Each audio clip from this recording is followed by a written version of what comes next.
여러분, 오늘 본문은 사실 목회자들이 설교하기에 좀 꺼려하는 본문입니다. 왜냐하면 이혼에 대한 주제를 다루고 있기 때문입니다. 성경에는 이혼이 하나님의 뜻이 아니라는 것들을 여러 번 분명히 이야기하고 있습니다. 그러나 현실에서는 이혼을 경험하는 분들이 많이 있기 때문에 특히 이민교회에서는 이혼에 대한 설교를 하지 말라라는 목회자들 사이에 불문율 같은 이야기들도 있습니다. 근데 저는 마태복음 이제 강해를 설교하면서 한 절도 빠지지 않고 여러분들과 말씀을 나누기로 결심을 했고요. 또 우리가 성경 봉독한 이후에 항상 이야기하는 것처럼 이것이 하나님의 말씀이기 때문에 저는 하나님의 말씀을 전해야 될 책임이 있다라고 생각하고 오늘 말씀을 전하려고 합니다. 오늘 말씀에는 사실은 이혼에 대한 단순한 말씀이 아니라, 그리고 여러분이 저와 함께 말씀을 살펴보다 보면 성경을 해석하는 진짜 원리가 무엇인지, 그리고 우리를 향한 진짜 하나님의 마음이 무엇인지를 알게 되는 더 놀라운 은혜도 경험하게 되어질 것입니다. 목회를 하다 보면 가끔 그런 질문을 받을 때가 있어요. 목사님, 자살하면 지옥 가죠? 목사님, 이혼하면 지옥 가죠? 이런 질문을 받을 때가 있습니다. 뭐라고 이야기하기가 참 어려운 이야기들죠. 여러분도 그런 이야기를 들어보신 분들이 계실지 몰라요. 근데 저는 목회를 하면서 자살하신 성도님을 뵙고 목회를 한 적도 있었고요. 그리고 이혼한 성도님들, 또 이혼을 앞두고 있는 성도님들을 상담하고 또 목회하며 도왔던 적도 여러 번 있습니다. 오늘 본문의 말씀을 한번 살펴보면 여러분 여러 가지 생각들을 저하고 같이 정리해 보실 수 있을 것 같아요. 우리 1절부터 말씀을 함께 보실게요. 예수께서 이 말씀을 마치시고 갈릴리를 떠나 요단강 건너 유대 지경에 이르셨다라고 합니다. 우리 이건 18장에 예수님이 하셨던 말씀을 마치시고 갈릴리를 떠나 이제 요단강을 건너가셔서 유대 지역으로 내려가셨다라는 말이에요. 오늘 제가 일부러 지도는 준비하지 않았는데요. 여러분 보면 마태복음 18장에 예수님께서 한 소자가 얼마나 소중한지에 대해서 말씀해 주셨어요. 그리고 용서에 대한 말씀을 던져주셨습니다. 우리 2주 전에 나눴는데 여러분 이미 다 까먹으셨을 걸 제가 알기 때문에 그냥 말씀드리면, 예수님께서 비유로 말씀하셨죠. 한 임금에게 큰 빚을 졌던 사람이 그 빚을 탕감받았는데 자기에게 동료가 아주 작은 빚을 진 것을 용서하지 못하는 것들을 보면서 예수님께서 너희가 하나님 앞에 받은 은혜가 그렇게 크다면 용서해야 된다라는 말씀을 하셨죠. 그리고 나서 이런 말씀을 마치시고 예수님은 이제 유대 지역까지 내려가셨대요. 그런데 왜 요단강을 건너서 내려가셨다고 그럴까요? 당시에 보면 갈릴리에서 유대 땅으로 내려가는 세 개의 루트가 있었습니다. 하나는 이 지중해 연안 쪽으로 이렇게 방향을 틀어서 내려가는데 거기에는 왕의 대로라는 대로가 흘러가기는 하지만요, 두 개의 험난한 산을 넘어야 돼요. 그래서 그 산을 넘어가는 것들을 별로 유대인들이 좋아하지 않았습니다. 가장 편한 길은 가운데를 지나서 사마리아 가운데를 지나고 유대로 바로 올라가는 길인데, 예수님 당시에는 사마리아 사람들과 유대인들의 사이가 좋지 않았기 때문에 그 길을 가지 않았어요. 그래서 대부분의 유대인들은 갈릴리에서 유대 땅으로 가서 유대인의 명절을 지키려고 할 때는 요단강을 일부러 건너서 베레아 지역을 쭉 밑으로 통과한 다음에 유대 접경 지역에서 다시 요단강을 건너갔고 예루살렘으로 올라가는 길들을 행했습니다. 그래서 이 많은 순례자들 때문에 요단강을 건너와서 예루살렘으로 올라가는 여리고라는 지역이 아주 큰 도시로 발달할 수밖에 없었던 거예요. 예수님은 오늘 지금 그렇게 유대 지경에 이르셨다라고 이야기하고 있어요. 그러니까 아직 예수님은 요단강을 건너서 유대 땅에 이르신 것은 아닙니다. 오늘 본문 1절에 보면 요단강 건너라는 표현은요, 당시에 유대인들에게 있어서 요단강 건너편에 있었던 베레아 지역을 가리키는 말이에요. 이 베레아 지역은 이방인들이 살았던 땅입니다. 예수님이 이 이방인들의 땅을 지나가시면서 십자가를 지기 위해서, 제가 계속 마태복음 16장 이후부터 얘기했는데 예수님은 이제 십자가의 길을 걷고 계시는 거예요. 우리의 죄를 대신하여 죽기 위해 예루살렘으로 가고 계시다는 것들을 마태복음을 볼 때 꼭 생각하셔야 됩니다. 그러면서 예수님은 베레아 지역을 건너가고 있었어요. 그리고 2절 말씀에 보면 큰 무리가 예수님을 따랐습니다. 그리고 예수님은 거기서도 그들의 병을 고쳐주셨다. 거기서가 어딜까요, 여러분? 베레아 땅이에요. 예수님은 이방 땅 한가운데서도 자신이 곧 십자가를 지실 그 시간 앞에서도 사람들의 병을 고쳐주셨어요. 예수님은 사람들을 사랑하셨고 그들이 회복되고 치유되기를 원하셨다라는 것들을 우리가 볼 수 있죠. 3절 말씀에 보면 바리새인들이 예수께 나와 예수님을 시험하여, 여기 그들은 예수님이죠. 예수님을 시험합니다. 그래서 이렇게 말했어요. 사람이 어떤 이유가 있으면 그 아내를 버리는 것이 옳습니까? 이런 말을 어렵게 했지만 여러분 쉬운 말은 그거예요. 무슨 이유면은 이혼해도 됩니까? 하나님 앞에 벌 받지 않고 지옥 가지 않습니까? 이렇게 질문한 거예요. 이것은 당시에 종교적으로 사회적으로 중요한 논쟁이 됐던 이슈였습니다. 우리가 이미 마태복음에 봤지만 당시에 유대인들을 분봉왕처럼 다스렸던 헤롯 안티파가 자신의 그 동생의 아내를 취했잖아요. 그리고 그것을 침례 요한이 지적했다 죽임을 당하는 사건들이 있었습니다. 그래서 이 이혼과 결혼 문제, 자기 아내가 아닌 유부녀와 사랑에 빠지고 결혼하는 문제는 당시에 종교적으로 사회적으로 예민한 문제였던 거예요. 침례 요한은 그 이야기를 하다 목숨을 잃기도 했던 거죠. 그래서 바리새인들은 일부러 예수님께 지금 이혼에 대한 주제를 던지고 접근하고 있는 것입니다. 그것뿐만 아니라 종교적으로 당시에는 성경학자들 간에 어떤 이유로 아내와 이혼하는 것은 죄냐 죄가 아니냐에 대한 논쟁들이 있었어요. 특별히 신명기 24장 1절에 보면 이런 말씀이 있습니다. 율법에 사람이 아내를 맞이하여 데려온 후에 그에게 수치되는 일이 있음을 발견하고 그를 기뻐하지 아니하면 이혼 증서를 써서 그의 손에 주고 그를 자기 집에서 내보낼 것이라. 이게 제일 중요한 이혼에 대한 율법입니다. 율법. 사람이 아내를 맞이하여 데려온 후에, 이건 결혼을 한 거죠. 그런데 이 아내에게 수치되는 일이 있음을 발견하면, 이 수치는 남편에게 수치되는 거냐 아내에게 수치되는 거냐, 이런 또 해석의 차이가 있었고요. 그리고 그것을 남편이 기뻐하지 않는다면, 그 수치되는 부끄러운 일을 남편이 기뻐하지 않고 화가 나고 받아들일 수 없으면 이혼 증서를 써서 그의 손에 주고 그 아내를 자기 집으로 내보내라, 이혼시키라, 이 율법이 있었던 거예요. 이것을 어디까지 적용해? 하나님의 말씀이니까 이혼이 안 된다고 그런 건 아니잖아요. 여러분 말씀해 보면 이혼이 아예 안 된다고 그러신 건 아니죠. 그죠? 이혼할 수 있는 방법을 알려주셨어요. 그런데 어떨 때 이혼하라고 그랬냐면 아내에게 수치되는 일이 발견되고 그것을 남편이 기뻐하지 않으면, 그리고 이혼할 때 어떻게 해주래요? 이혼 증서를 써서 해주라는 거예요. 당시에 유대 성경학자들의 두 가지 큰 문파가 있었는데, 하나는 힐렐 학파라는 학파고 하나는 샴마이 학파라는 학파입니다. 근데 이 두 학파는 항상 경쟁을 했었는데요. 특별히 이혼 문제를 가지고 아주 격렬하게 부딪혔어요. 왜냐하면 이것은 당시에 사람들 사이에 흔했던 이혼의 문제를 다루고 있었기 때문이에요. 상대적으로 자유롭게 성경을 해석했던 힐렐 학파는 여러 이유, 이 수치된다는 건 남편이 느낄 때, 이거 우리 요즘에 그런 거 있잖아요. 성감수성, 뭐 한국에서 그런 얘기 많이 하잖아요. 이 피해자나 여성이 느끼는 게 중요하다. 예. 그러니까 못생긴 사람이 이렇게 쳐다보면 수치감을 느끼면 이제 그거는 고소할 수 있는 거고, 잘생긴 남자가 쳐다봐서 마음이 설레이면 괜찮고, 뭐 이런 주관적인 거잖아요. 몇 초 이상 보면 그런 거 아니에요. 그런 것처럼 이 힐렐 학파도 그랬던 거예요. 온갖 이유로 남편이 그냥 수치스러우면 수치스러운 거다. 예. 실제로요, 여러 가지 당시의 문헌을 보면요, 여성의 머리숱이 없어. 남편은 그걸 너무 수치스럽게 생각해. 그 화가 나. 그럼 이혼할 수 있다는 거예요. 음식을 못해. 그 여자에게 그건 나는 수치스럽게 생각하는 거예요, 남편이. 그리고 남편이 그걸 기뻐하지 않아. 그럼 이혼할 수 있었어요. 몸매가 좋지 않아도, 목소리가 좋지 않아도.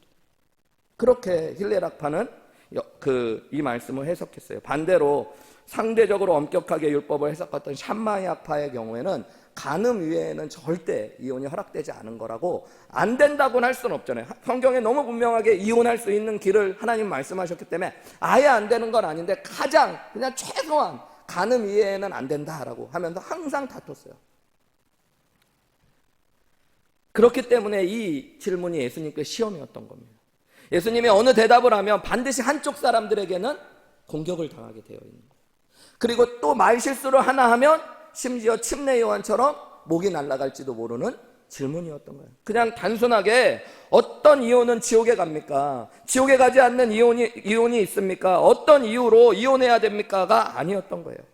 실제로 아까 제가 말씀드린 대로 샴마이 학파의 경우, 힐렐 학파의 경우에는 이 남편에게 수치되는 일들을 여러 가지로 나열했는데요. 제가 몇 가지만 말씀드리면, 머리를 늘어뜨리고 공공장소에 나갔을 때, 다른 남자 앞에서 손을 노출하고 물레를 돌렸다면, 다른 남자와 쓸데없이 이야기를 하면, 이해가 되죠, 이 정도는. 그런데 악취가 난다면, 구취가 난다면, 머리카락이 마음에 들지 않으면, 쌀쌀한 목소리와 목소리가 크면, 몸매가 아름답지 못하면, 여러 가지가 이혼 사유가 돼요. 음식을 잘하지 못하면, 아까 이야기대로.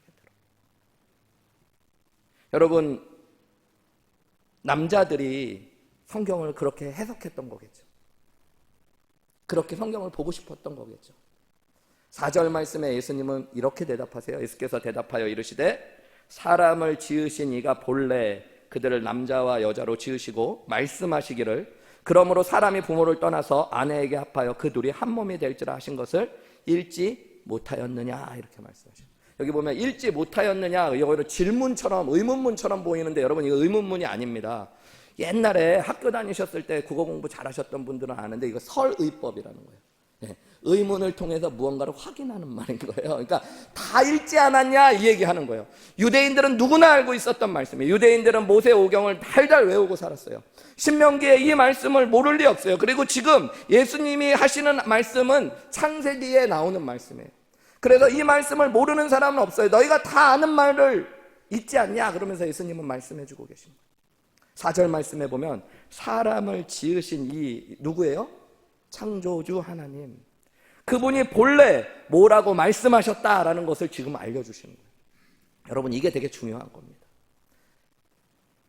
어떤 것에 대해서 우리가 신학적으로 또 신앙적으로 고민을 할 때 하나님이 원래 어떤 말씀을 하셨는지 여러분 자꾸 찾아가셔야 돼요.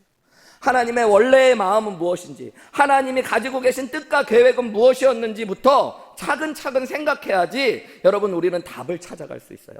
예수님은 이혼은 어떤 것이면 된다 안 된다라고 얘기하시는 것이 아니라 예수님은 무엇을 말씀하셨냐면 사람을 창조하신 이가 본래 부부를 어떻게 만드셨는지에 대해서 이야기하셔요.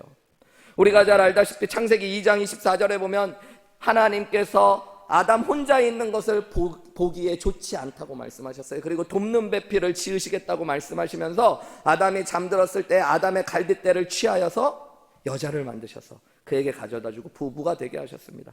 그리고 하나님이 하신 말씀이 그거예요.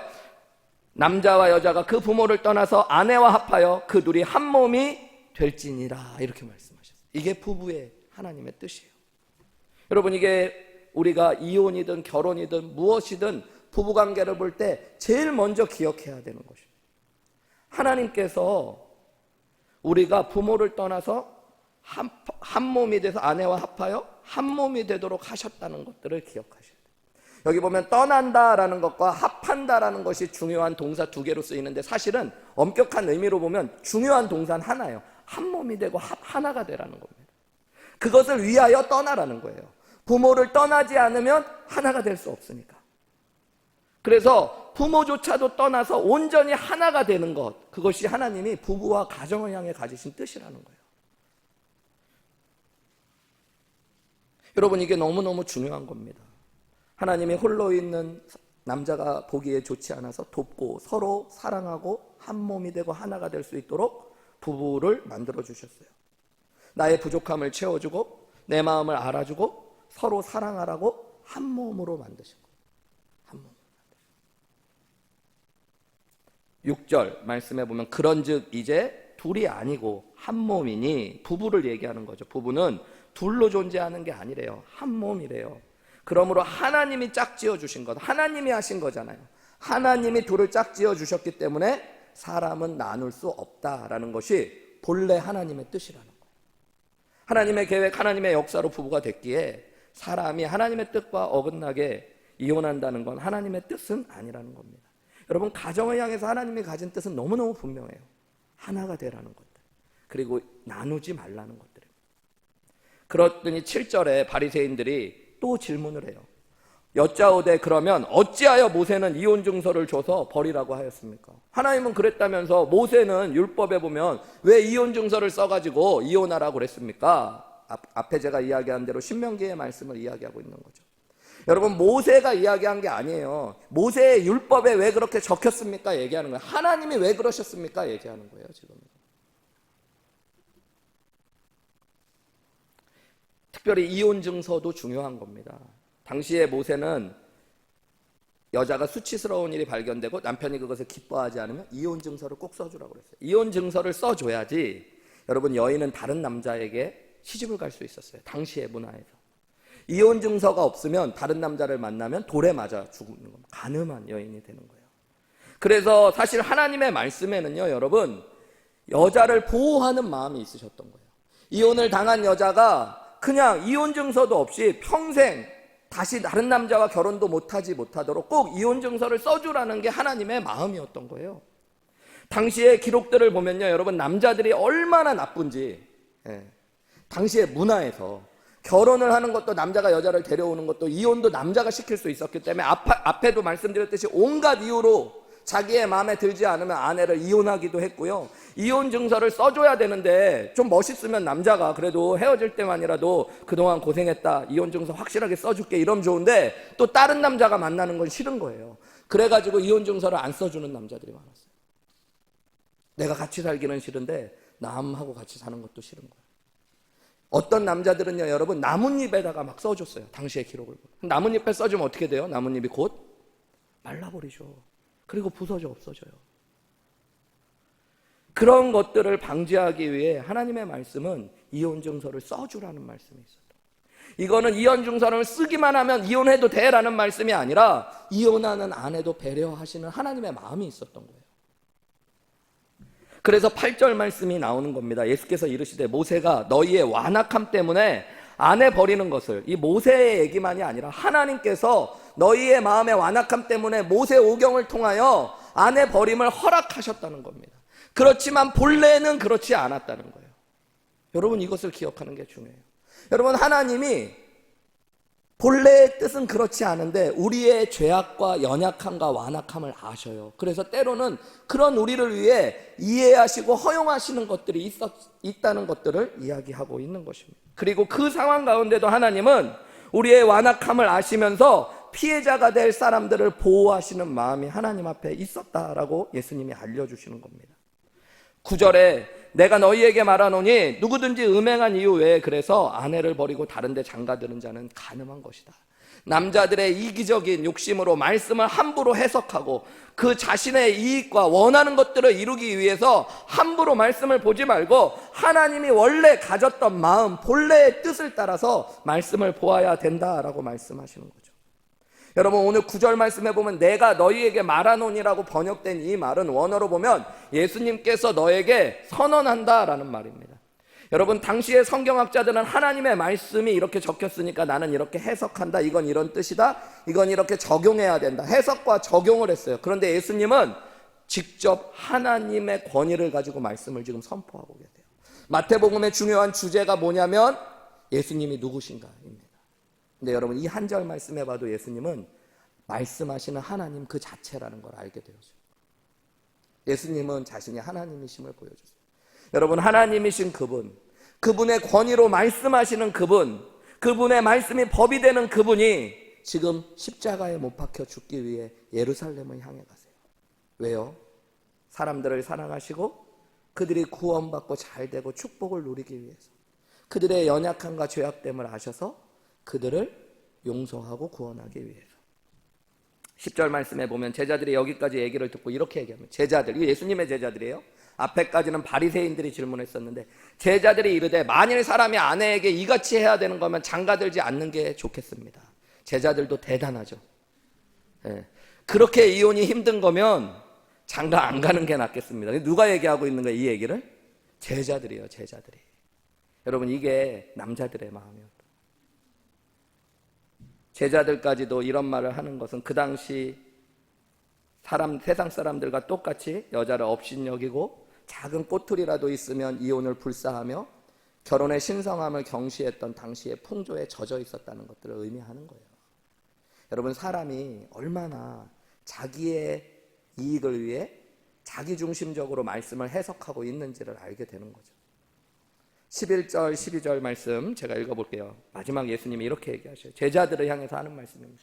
예수께서 이르시되 사람마다 이 말을 받지 못하고 오직 타고난 자라야 할지라. 이게 무슨 얘기냐면요, 장가들지 않는 게 좋겠습니다, 그 얘기예요. 장가들지 않는 것, 그 말도 아무나 받을 수 있는 말이 아니라 그건 타고나야 되는 거다. 너희들 말은 그러는데 혼자 사는 거 쉬운 거 아니다, 그 말씀하시는 거예요. 12절에 보면 어머니의 태로부터 된 고자도 있고 사람이 만든 고자도 있고 천국을 위하여 스스로 된 고자도 있도다. 이 말을 받을 만한 자가 받는다. 여기 고자라는 말은 여러분 어떤 사회적인 우리가 생각하는 고자일 수도 있지만 고린도서에도 나오는데 독신의 은사를 가진 사람들을 의미합니다. 타고날 때부터 독신의 은사로 살아갈 수밖에 없는 사람도 있고 사람이 만든 여러 가지 환경과 상황 때문에 혼자 평생을 살아가게 되는 사람도 있고 또 하나님 나라를 위해 스스로 하나님 나라를 혼자 독신으로 살아가는 사람도 있는데 그것은 받을 만한 사람이 받는 거지 제자들한테 예수님 그러는 거예요. 너희는 아니다 이렇게 말씀해 주신 제자들의 수준을 보세요. 만일 그렇게 할 거면 저희도 장가 안 가는 게 낫겠는데요. 뭐 이런 수준에 있는 사람이 혼자 산다는 건 여러분 더 말도 안 되는 거죠. 여러분 오늘 본문의 말씀은 이렇게 진행되고 있어요. 여러분 저는 큐티를 예전에 이제 미러키 교회에서도 그렇고 여의도 교회에서도 큐티를 할 때 큐티 훈련을 많이 시켰습니다. 이렇게 여러분들을 시킬 때도 있었고 1대1로 큐티 훈련을 시킨 적도 많이 있었는데요. 큐티를 훈련시키고 또 제가 큐티를 실제로 할 때 그리고 설교를 하기 전에 하나님을 묵상할 때 제일 중요하게 여기는 것들이 있어요. 성경을 해석할 때 그게 하인나라는 겁니다. 한번 저를 따라해 보실까요? 하인나. 여자 이름이 아니고요 여러분.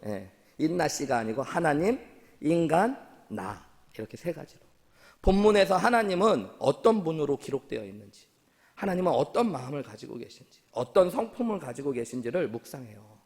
그리고 나서 본문에 나온 인간들의 모습을 들여다봅니다. 인간들은 도대체 어떤 생각을 갖고 어떤 마음을 갖고 있는지, 그리고 나서 하나님의 마음은 나에게 어떤 것인지, 그리고 나는 인간들과 비교해서 어떤 생각을 갖고 있는지 돌아봅니다.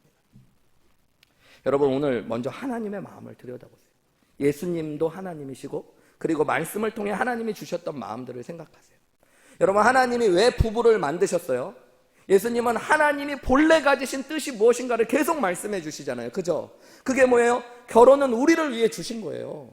그죠? 하나님은 우리가 행복하기를 원해서 홀로 있는 것들이 보기 좋지 않아서 함께 서로 돕고 한 몸이 되어 사랑하며 이 땅 안에서 행복하게 살기를 원하셨던 하나님의 마음이 있었던 거예요. 하나님을 위하여 부부가 되게 하신 것이 아니라 우리를 위하여 가정을 만드시고 부부가 되게 하셨다라는 것입니다. 하나님은 한마디로 우리를 행복하게 원하시는 거예요. 그것뿐만 아니라 그럼에도 불구하고 인간이 완악하고 연약하여 이혼하고 죄악을 범할 수 있는 것, 그것을 배려하시고 이해하시는 하나님의 마음이 있습니다.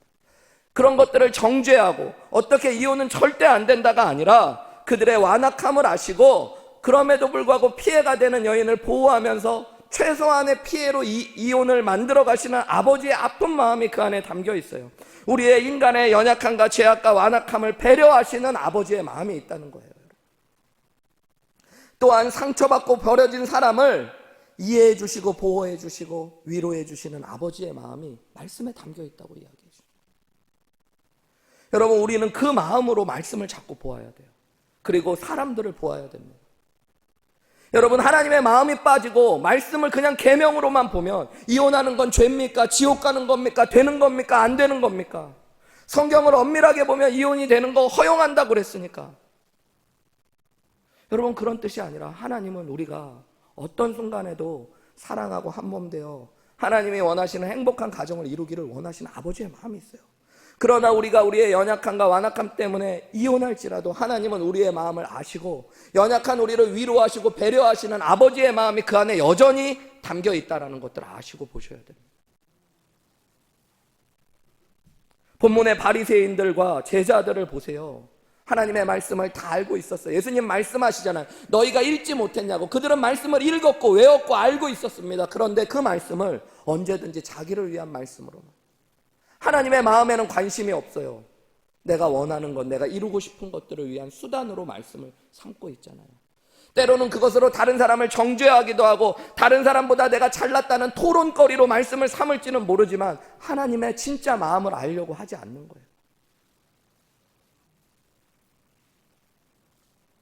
여러분 이혼은 성경에 보면 하나님이 원하시고 계획하신 프로그램은 아닙니다. 하나님은 우리를 사랑하셔서 우리가 나누어지지 않고 한 몸 되어 진짜 온전한 가정으로 하나님의 은혜를 누리기 원하셔요. 하나님은 이혼을 좋아하시지 않지만 여러분 이혼한 사람을 미워하시지 않습니다. 하나님은 이혼한 사람도 사랑하시고 이해하십니다. 그의 연약함도 아시는 분이세요. 그리고 그가 사회에서 더 아프지 않도록 배려하시는 하나님이세요. 우리의 죄악과 연약함을 아시는 분이에요. 여러분 우리는 너무 자기중심적이에요. 인간이 자기중심이라는 게 여러분 죄성 그 자체거든요. 죄성이라는 게 여러분 우리가 죄성이라는 게 막 살인하고 음란하고 뭐 죄를 범해서 죄성이 아니라 우리 안에 있는 자기중심성이 죄성이에요.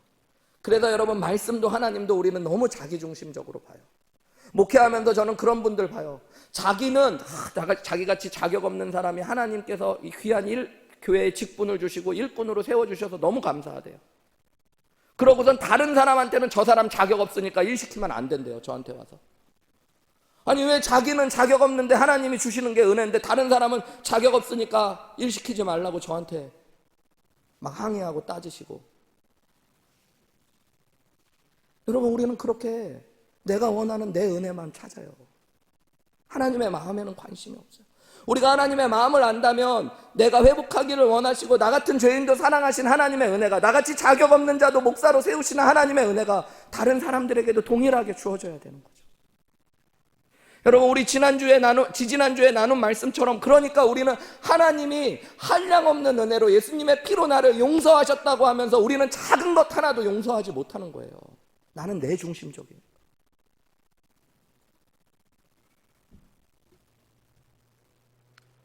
이혼하는 걸 하나님이 원하시지 않고 자살하는 걸 하나님이 원하시지 않습니다. 그러나 우리는 그 말로, 여러분, 하나님이 우리가 잘 되기를 원하시고, 그리고 혹시 우리의 연약함과 실수 때문에 연약한 죄악과 실수 가운데 아파할 때도 그 사람조차도 보듬고 안아주시는 아버지의 마음을 몰라요. 그래서 우리는 그 말씀을 그저 내가 생각하는 판단과 정의의 기준으로 생각해서 사람들을 정죄할 때가 너무너무 많아요. 하나님의 말씀은 살리는 칼인데 우리의 손에 들리면, 잘못하면 사람을 죽이는 도구가 되어집니다. 저는 어렸을 때 그런 말씀도 많이 들었어요. 앞에 이야기한 대로 자살한 사람은 절대 천국 못 간다. 이혼하면 안 된다. 심지어 주일날 쇼핑도 하면 안 된다고 어렸을 때 교육을 받으며 자랐어요. 요즘은 완전 타락해갖고, 여러분, 사부 예배 끝나고 집에 갈 땐 저도 지치고 아내도 지쳐서 뭐 사 먹고 갈 때 엄청 많거든요.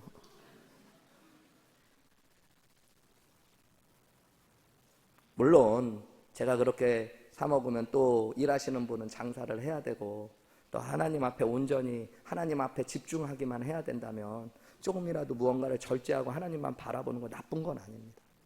근데 우리는 하나님의 마음은 다 빠져버리고 규칙만 남아가지고 그 규칙으로 다른 사람을 베이고 찌르고 아프게 하는, 그것뿐만 아니라 우리 자신에게도 그렇게 하면 안 되는 거 많죠. 그런데 여러분, 우리가 먼저 해야 돼요. 예수님은 이 이혼이라는 중요한 질문, 문제, 아주 그리고 어렵고 미묘한 이 질문 앞에서 예수님은 제일 먼저 뭐라 그래요? 사람을 창조하시니가 본래 가지셨던 마음이 무엇인가를 이야기해 주시잖아요. 본래는 그런 것이 아니라고 이야기해 주시잖아요. 그럼에도 불구하고 사람의 연약함을 배려하시고 허락하신 하나님의 뜻을 바라보시잖아요. 여러분, 이게 중요합니다. 술 마시면 안 돼요. 담배 피면 안 돼요. 이렇게 안 돼요가 아니라 안 돼요. 이렇게 질문하는 분들. 목회를 하면서요, 여러분, 정말 그런 질문 들으면 속이 상해요. 그 속이 상한 건 뭐냐면, 그런 걸 왜 나한테 자꾸 묻나. 네. 안 된다고 하면 안 할 건가, 이분이. 그러면 내가 봤을 땐 분명히 우리 목사님 되게 율법적이고, 분명히 그런 거 다 고민해보고 하고 싶으니까 나한테 질문하는 거거든요. 그리고 또 된다 그러면 목사님이 하라고 그랬다고 또 그러실 거 아니에요. 그죠? 자꾸 그럼 교회를 다닌 지 10년, 20년이 됐는데도 맨날 질문하는 건 담배 피면 안 됩니까? 술 마시면 안 됩니까? 그건 우리 엄마도 하지 말라 그러던데요, 여러분. 담배 피지 말라, 술 마시지 말라, 주일날은 교회 빠지지 말라. 그런 거 다 돈 조심해라, 여자 조심해라. 그런 거 우리 엄마도 다 얘기해 주던데 뭐 그걸 굳이 가지고 막 목사님한테 10년 동안 고민하면서. 여러분, 우리에게 진짜 중요한 건 하나님의 마음이에요. 지금 예수님이요, 십자가를 지러 예루살렘으로 걸어가고 그분의 마음에는 베레아 땅에 있는 사람들도 고치시며 한 영혼 한 영혼이 예수님의 피값으로 잘 되기를 원하시는 그 마음밖에 없어요. 그리고 때로는 죄악에 뒹굴고 아픈 영혼들이 있으면 그들도 예수님의 사랑 앞에 다시 회복하고 일어서기를 원하시는 하나님의 마음이 있어요. 여러분, 그 마음으로 사람들을 보셔야 돼요. 내 가족이, 그리고 내가 사랑하는 사람이면 여러분, 우리가 생각하는 건 전혀 달라져요. 저는 앞에도 말씀드렸듯이 목회하면서 제 앞에서 눈물을 흘리며 목사님 제가 남학생이요. 목사님 저는 여자가 좋지 않아요. 그랬을 때부터 저는 남자가 좋아요. 그러면서 막 우는 청년을 상담한 적이 있어요. 몇 년 동안 교회를 열심히 섬겼던 청년이에요. 교회에서 찬양팀에서 아주 귀한 직분을 감당하며 섬겼던 친구. 그 아이를 보면서 너 진짜 죄인이구나. 내가 몰랐는데 너 마귀 새끼구나. 여러분 그렇게 말할 수 없더라. 하나님이 그거 원하시는데 그건 무조건 잘못된 거야. 이렇게 얘기할 수 없더라. 내가 너무너무 사랑하는 우리 교인이니까. 하나님의 마음은 어떻겠어요? 여러분의 자녀가 그런다면 넌 이제 지옥 갈 거니까 우리 집 들어오지 말고 넌 내 자식이라고도 하지 말고 아빠라고도 하지 말고 엄마라고도 하지 말라고 그러시겠어요? 저는 목회를 하면서 그래서 하나님의 마음을 배워봐요. 그 이야기를 하는 아이를 보면서 같이 울어줬어요. 고맙다. 많이 아팠지. 많이 힘들었지. 하나님이 원하시지 않는 일이지만 네가 얼마나 그 앞에서 몸부림치고 힘들고 아파하며 여기까지 왔겠니. 너만 그런 거 아니야. 목사님 안에도 하나님 좋아하지 않는 모습들이 많이 있어. 그런데도 하나님 사랑하려고 노력하는 거야. 우리 같이 더 하나님이 원하시는 모습으로 서보지 않을래? 하나님이 너 얼마나 사랑하는 줄 알고 그 사랑으로 다시 한번 회복해보지 않을래? 그 아이의 입에서 나오는 말은 더 놀라운 말. 목사님 제가 중학교, 고등학교, 대학생을 지나면서 다니는 교회마다 어렵게 목사님에게 때로는 담임 목사님, 사모님에게 이 이야기를 꺼냈을 때마다 직분을 관두고 교회를 나가라는 이야기를 들었다.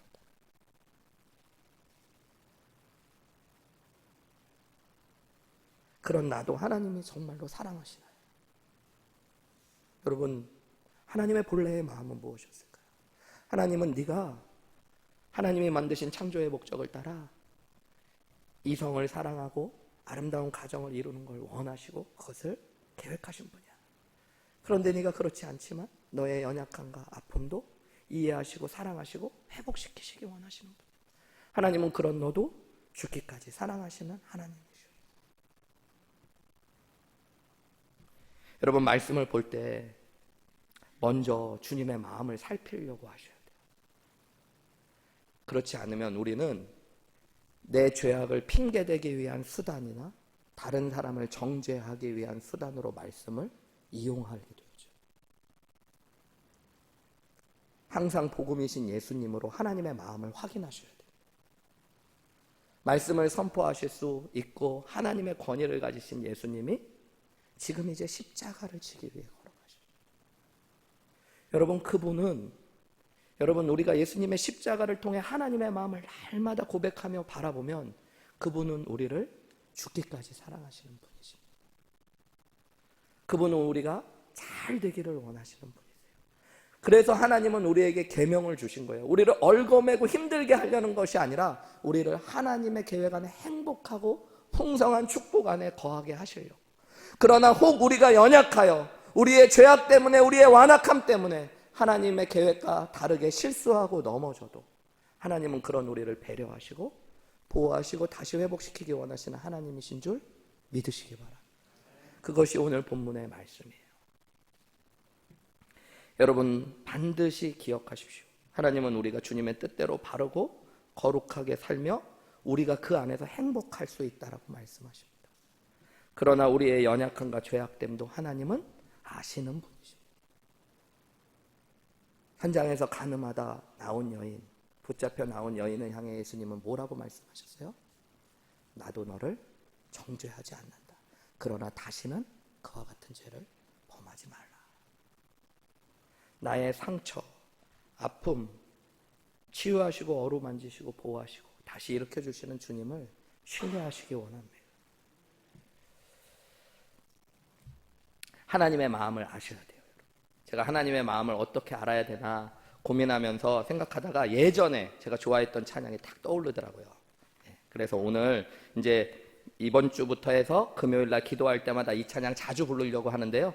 여기 2부 예배 예전에 몇 주 전에 들으신 분들은 아실 수 있는데 제가 2주 전에 특송을 한번 절었거든요, 여러분. 그래서 오늘 여러분 오신 분들은 제가 몰랐는데 오늘 여기 세미안교회에서 윤영주 장로님 오셔가지고 콘서트 하는 날이라고 그러시더라고요. 그럼에도 불구하고 윤형주 장로님의 노래를 듣지 않고 목사님 앞에 설교를 듣고 기도하러 오신 여러분에게 제가 드릴 건 없어 특송한 곡하고 이 찬양 붙잡고 우리 같이 기도하기 원합니다. 우리 가사 생각하시면서 여러분 주님이 어떤 마음으로 여러분을 사랑하시는지 이 찬양의 가사들 꼭 붙잡고 힘들고 어려울 때 이 찬양의 가사로 말씀을 바라보시고 여러분을 바라보시는 주님을 바라볼 수 있는 은혜가 있으시기를 주님의 이름으로 축원합니다.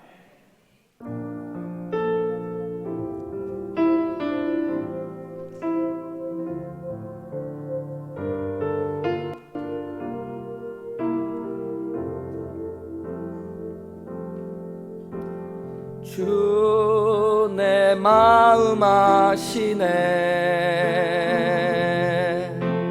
주 내 마음 아시네 나보다 더 날 잘 아시는 주 내 마음 아시네 주 내 아픔 아시네 주 내 슬픔 아시네 상한 마음 어루만지시네 주 내 위로 되시네 주 내게 말씀하시네 주 내게 말씀하네 주 내게 말씀하네 사랑한다 넌 내 기쁨이다 주 내게 말씀하네. 여러분 우리 함께 기도했으면 좋겠어요. 하나님이 여러분의 마음을 아십니다. 여러분의 아픔도 슬픔도 상한 마음도 아시고 만져주시기 원하십니다. 주님은 항상 여러분을 향해 말씀하십니다. 넌 내 기쁨이란다. 내가 너를 사랑한단다. 하나님의 말씀 앞에 네가 아름답게 살아가기 원한다. 그러나 혹 네가 연약하여 너의 완악함으로 때로는 무너지고 죄악 가운데 있고 실수하고 하나님의 법에서 어긋나더라도 나는 너를 보호하기 원하고 나는 너를 다시 세우기 원한다. 우리 그 하나님의 마음을 바라보면서 우리 이 시간에 한 번 더 하나님 그 마음으로 내가 말씀을 보게 하시고 사람을 보게 하시고 믿음의 삶을 살아갈 수 있도록 축복하여 주옵소서. 우리 이렇게 함께 기도하며 나아가시겠습니다. 기도하시겠습니다.